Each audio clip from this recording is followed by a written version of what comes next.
Hi, my name is Mike Sharp. I'm a lawyer and patent agent and trademark agent at Field Law. I'd like to talk a little bit about how to use a patent.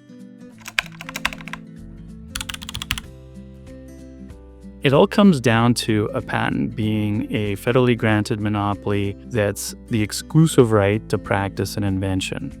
So exclusive in this sense means that you have the right to exclude others from practicing the invention within the scope of your patent claims. This can mean that you prevent everyone else from practicing your invention, using your invention, including making, using, selling products, practicing a claimed method, those types of things.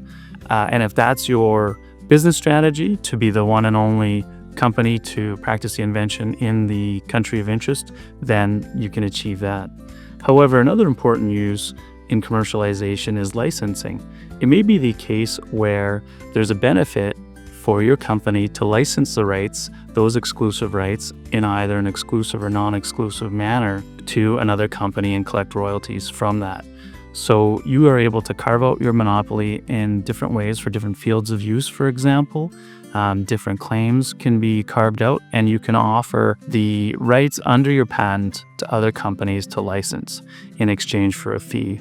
Licensing fees can come in a variety of different structures, including flat rate upfront fees, fees involved at certain milestones, as well as ongoing royalties for sales by that licensee. Royalties can also increase upon granting of a patent, so that is to say that you can license patent rights while the patent is still pending. While the patent is pending, what you can't do is sue someone for infringement. So you can't enforce those exclusive rights through a court system until the patent is granted. However, you can license, as I mentioned, and you can also use appropriate cease and desist letters to exclude others, saying that we have a patent pending for this technology or this invention, and we have every right in seeing it through to issuance, and we're letting you know that we believe you're infringing on our rights, and we will prevent you from doing so in the future. These are the main uses for patents. Of course, it has to play into your overall IP strategy. The patent can be even stronger if it's used more comprehensively in addition to other forms of IP rights, including trade secrets, where you may have aspects covered by your patent and aspects covered by a trade secret. Also, branding and trademarks can play an important part of your IP strategy.